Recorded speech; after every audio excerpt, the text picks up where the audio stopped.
आज की वीडियो में मैं अपनी 10 साल की सैलरी आप लोगों के साथ डिस्कस करने जा रहा हूं जो कि मैंने अर्न की है एज अ चार्टर्ड अकाउंटेंट। ये वीडियो कोई ब्रैगिंग या शो ऑफ नहीं है, बल्कि ये वीडियो जो है एक मोटिवेशन है उन तमाम स्टूडेंट्स के लिए जो अपने आने वाले फ्यूचर में चार्टर्ड अकाउंटेंसी को एज अ करियर परसू करना चाह रहे हैं, और उन तमाम अकाउंटेंट्स के लिए जो एज अ अकाउंटेंट इस वक्त करंटली जॉब कर रहे हैं, ताकि उनको पता चल सके कि उनकी वर्थ क्या है, वो आने वाले फ्यूचर में कितना कमा सकते हैं। मेरा नाम है अहमद जिया, मैं एक क्वालिफाइड अकाउंटेंट हूँ कनाडा में, और मैं इमिग्रेशन और फाइनेंस से रिलेटेड वीडियोस बनाता हूं। तो अगर आप मेरे चैनल पर नए आए हैं तो चैनल को जो है जरूर सब्सक्राइब कर लीजिएगा। अच्छा, आज की वीडियो में मैं एक गिव अवे की अनाउंसमेंट भी करूंगा, तो वीडियो जो है आप जरा एंड तक देखिएगा ताकि वो गिव अवे की अनाउंसमेंट आप मिस ना कर जाएं। मेरी चार्टर्ड अकाउंटेंसी की जर्नी स्टार्ट होती है 2011 से, जब मैंने इंटरमीडिएट के एग्जाम्स कंप्लीट किए। तो मेरे अब्बू ने मुझसे पूछा कि बेटा अपनी जिंदगी में आगे क्या करना चाहते हो। तो टिपिकल जैसे मिडिल क्लास की फैमिली का एक लड़का होता है जिसकी प्रॉपर करियर काउंसलिंग नहीं हुई होती है, जिसका अपने विजन का ही नहीं पता होता, तो मैंने भी वैसे ही रिस्पॉन्ड कर दिया अपने अब्बू को कि यार अब्बू पता नहीं, जो आप बोले। मेरे अब्बू ने कहा कि बेटा तुम चार्टर्ड अकाउंटेंसी कर लो,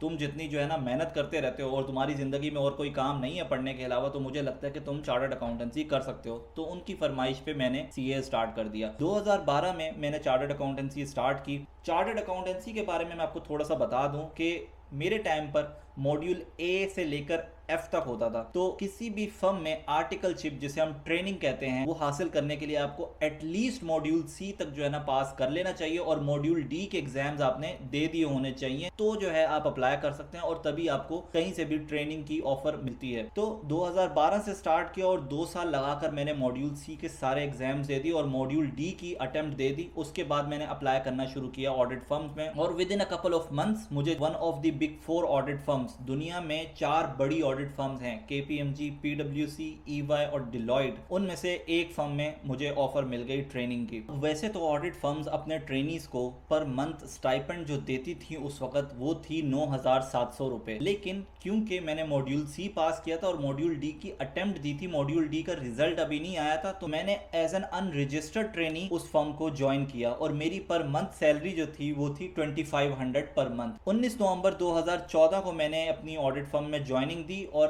पहली दिसंबर को प्रोपोर्शनेट करके जो उन्होंने मुझे पहली सैलरी दी वो थी 800 रुपए पर मंथ। तकरीबन मुझे 1 साल और लगा मॉड्यूल डी के एग्जाम्स पास करने में, और जब मैंने एग्जाम्स पास किए तब तक मेरी सैलरी जो थी वो थी 2500 रुपए पर मंथ। और जिस दिन मैंने एग्जाम पास किया उसके बाद मैंने अप्लाई कर दिया रजिस्ट्रेशन के लिए। ऑडिट फर्म्स में क्या होता है कि रजिस्ट्रेशन के फौरन बाद आपको पूरी सैलरी नहीं मिलती, वो 4 महीने के बाद चारों सैलरीज मर्ज करके आपको एक साथ देते हैं। मुझे अभी भी याद है कि वो 4 महीने के बाद जब डायरेक्टली 39,000 रुपीज मेरे अकाउंट में आए थे, तो मुझे यकीन नहीं आ रहा था कि यार इतने सारे पैसे मेरे अकाउंट में आ गए। ऑडिट फर्म्स में बहुत सारे डिपार्टमेंट्स हैं, जिनमें से मेजर डिपार्टमेंट जो हैं वो हैं audit, tax, advisory, risk management और आउटसोर्सिंग। आउटसोर्सिंग में कुछ भी आ सकता है। ऑडिट फर्म आपको उठाकर किसी कंपनी में एज एन अकाउंटेंट काम करवा सकती है, तो ये सारे काम जो है ना ऑडिट फर्म्स आपसे करवाती है। और बेयर इन माइंड, जब आप एज अ ट्रेनी अप्लाई करते हैं तो आपके पास ये अथॉरिटी नहीं होती कि आप कौन सा डिपार्टमेंट चूज करेंगे, बल्कि उस फर्म का पार्टनर ये डिसाइड करता है कि आपको किस डिपार्टमेंट में डालना है, अनटिल और अनलेस आपका कोई बड़ा रेफरेंस हो। अपने ट्रेनिंग के टेन्योर में मैंने ऑब्जर्व किया कि ऑडिट से ज्यादा पे आपको टैक्स और एडवाइजरी के डिपार्टमेंट्स में मिलती है, क्योंकि वहां पर अक्सर मैंने ट्रेनी से सुना था कि उनकी जो स्टाइपेंड थी वो 25 to 30,000 पर मंथ थी। शुरू के 2 साल मैंने एज अ स्टाफ ही काम किया, उसमें कोई प्रमोशन नहीं हुई मेरी और ना ही मुझे कोई इंक्रीमेंट नहीं मिला, लेकिन 2 साल के बाद मुझे फाइनली प्रमोशन मिली और जिसमें मुझे स्टाफ से सेमी सीनियर कर दिया गया, लेकिन कोई इंक्रीमेंट नहीं हुआ सैलरी में। तीसरे साल के एंड पे दूसरी दफा मुझे प्रमोशन मिली और सेमी सीनियर से मुझे सीनियर कर दिया गया, और इस दफा मुझे 16% की इंक्रीमेंट मिली, जिसकी वजह से मेरी जो पर मंथ स्टाइपेंड थी वो 9,700 से बढ़कर 11,300 हो गई। चौथे साल में मेरी ऑडिट फर्म में बस हो गई थी। उसकी वजह यह है कि 20 साल की एज में मैंने अपनी आर्टिकल्स स्टार्ट की थी, और ये जितनी भी हम मिडिल क्लास फैमिलीज के लड़के होते हैं उनके लिए 24 से लेकर 27 साल का जो एज ब्रैकेट होता है वो बहुत ही चैलेंजिंग पार्ट होता है लाइफ का। उसकी वजह ये होती है कि इस एज में आपको डिप्रेशन होता है, इस एज में आप ये सोच में होते हो कि यार मेरे वालदैन बूढ़े हो रहे हैं, मेरे अब्बू रिटायरमेंट की तरफ जा रहे हैं, घर के हालात, घर की जिम्मेदारियां सब आपके ऊपर आ रही होती है। एक एहसास आपके दिल में बढ़ रहा होता है कि यार मैंने अभी तक कुछ नहीं किया अपने घर वालों के लिए। तो ये वो एहसास था मेरे भी दिल में कि जिसने मुझे बोला कि यार बस अब बहुत हो गई है, अब जो है ना कहीं और निकलो।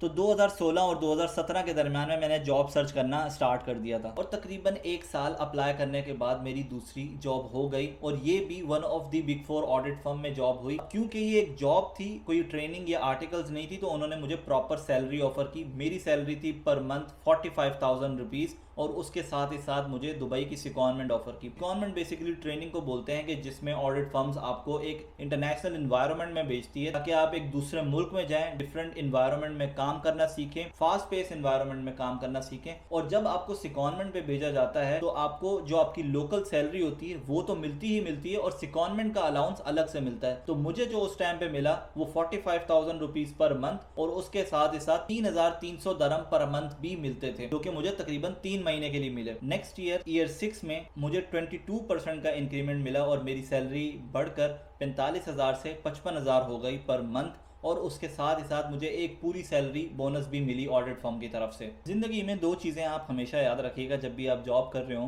पहली बात कि जब आपको लगे कि यार आपकी जॉब में आपको प्रॉपर करियर प्रोग्रेशन नहीं मिल रहा, सीखने को नहीं मिल रहा, डेवलपमेंट नहीं मिल रही, तो आपको चाहिए कि आप उस जॉब से मूव कर जाएं। Never hesitate to move on to another job. दूसरी इंपॉर्टेंट बात कि जब भी आप कोई जॉब के लिए अप्लाई करते हैं और जो सैलरी आपको ऑफर होती है वो आपका एम्प्लॉयर आपकी वर्थ को देखकर ऑफर नहीं करता, बल्कि आपकी कम्युनिकेशन स्किल्स और निगोशिएशन स्किल्स को देखकर करता है। तो इससे हमें ये सीखने को मिलता है कि यार जब भी आपको ऑफर हो हमेशा निगोशिएट करें, कभी भी हेजिटेट ना करें निगोशिएशन करने में। इसकी एक जीती जाती एग्जाम्पल ये भी है कि मेरे बहुत सारे दोस्तों की अभी रिसेंटली दुबई में जॉब हुई और जो जनरली एक चार्टर्ड अकाउंटेंट की जो सैलरी होती है वो 12,000 से लेकर 15,000 दरम तक होती है दुबई में। लेकिन जो मेरा एक दोस्त जो मेरे साथ ऑडिट फर्म में काम करता था, बेहतरीन कम्युनिकेशन स्किल्स, सेलिंग स्किल्स बहुत अच्छी होती थी उसकी, और उसी टाइम पे मुझे एहसास हो गया था उसके साथ काम करते हुए कि यार ये बंदा आगे जाएगा। अभी रिसेंटली कोई 2 साल पहले उसकी दुबई में जॉब हुई और पहली जॉब जो उसकी हुई वो 25,000 दरम पे हुई है। क्या वजह है कि यार उसकी निगोशिएशन स्किल्स बहुत जबरदस्त थी। तो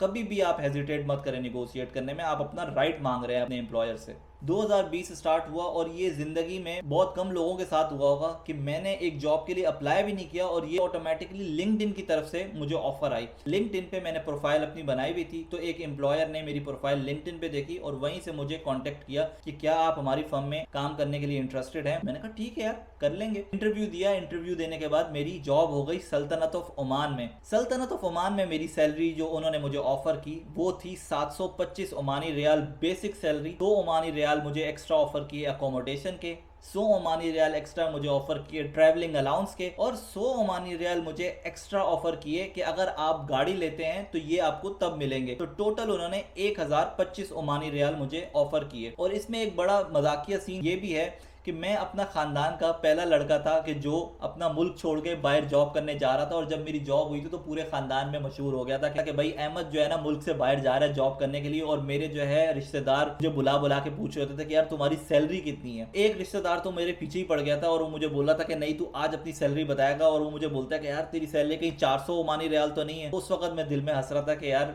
क्योंकि 400 ओमानी रियाल तो आपका सिर्फ अपार्टमेंट के रेंट और ग्रोसरी में ही निकल जाता है। तो खैर ये वो मेरी सैलरी थी जो मैं आज जिंदगी में पहली बार सोशल मीडिया पर डिस्क्लोज कर रहा हूँ। ओमान वाली जॉब मेरी बिग 4 ऑडिट फर्म्स में नहीं हुई थी, other than big 4 audit firm में हुई थी। तो जब आप other than big 4 audit firms में जाते हो तो इसका एक फायदा आपको ये होता है कि शुरू में सैलरी पैकेज आपको अच्छा लगता है, लेकिन नुकसान आपको ये होता है कि आने वाले सालों का करियर प्रोग्रेशन रुक जाता है, बोनसेस नहीं मिलते, प्रमोशंस नहीं मिलते, और यही हुआ मेरे साथ। नेक्स्ट ईयर मेरी सैलरी कांस्टेंट रही, कोई बोनस नहीं मिला, कोई प्रमोशन नहीं मिला। लेकिन कुछ टाइम पहले ही ब्रेक्जिट का केस हुआ था और सारे जो है यूरोपियंस यूके से निकलकर यूरोप मूव कर रहे थे। यूके में बहुत ज्यादा जॉब वैकेंसीज की ओपनिंग्स आई थी और उस टाइम पे मैंने यूके में अप्लाई करना स्टार्ट किया। हालांकि मैं 2017 से अप्लाई कर रहा था, यूके में मेरी जॉब्स नहीं हो रही थी, लेकिन फिर मैंने 2021 में अप्लाई करना स्टार्ट किया और मेरी 3 जगह पर मेरी जॉब्स हुई यूके में एक ही टाइम पर। एक मेरी जॉब हुई थी लंदन में, दूसरी ल्यूटन में, और मुझे जॉब ऑफर लेटर मिला ब्रेडफोर्ड से, जो कि मैनचेस्टर के बिल्कुल साथ ही छोटा सा शहर है,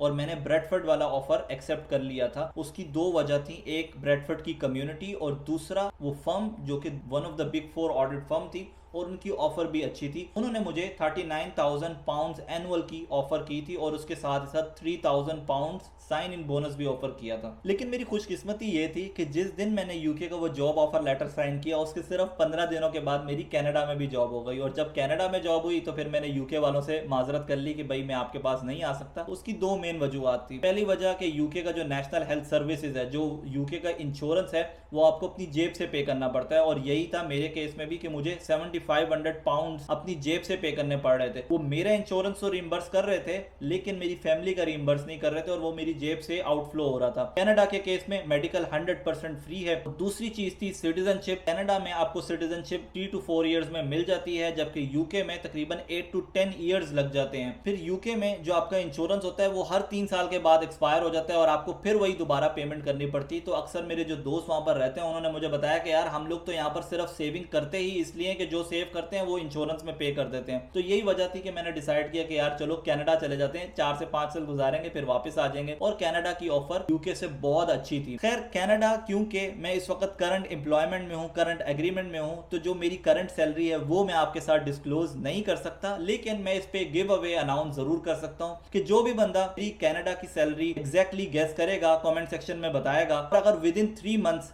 1000 कमेंट्स मेरी यूट्यूब की वीडियो पर आ जाते हैं तो मैं 20,000 गिव अवे जो है मैं उस बंदे को दूंगा जो मेरी कनाडा की सैलरी को एग्जैक्ट गेस कर ले। एक हिंट के तौर पर मैं इतना बता सकता हूँ कि जनरली जो है यहाँ कनाडा में जो एक सैलरी होती है एक अकाउंटेंट की, वो 40,000 कैनेडियन डॉलर से लेकर 90,000 कैनेडियन डॉलर्स एनुअल होती है। तो अब आप गेस कर सकते हैं। आज की वीडियो देखने के बाद आपको कैसा लगा कि आपको अकाउंटेंट बनना चाहिए या नहीं बनना चाहिए? आप इंस्पायर हुए या डीमोटिवेट हुए? कमेंट सेक्शन में जो है जरूर बताइएगा और ये वीडियो अपने एक अकाउंटेंट दोस्त के साथ लाजमी शेयर कीजिएगा। मुझे अपनी अच्छी सी दुआओं में याद रखिएगा। मिलते हैं नेक्स्ट वीडियो में। अस्सलामु अलैकुम व रहमतुल्लाहि व बरकातुहू।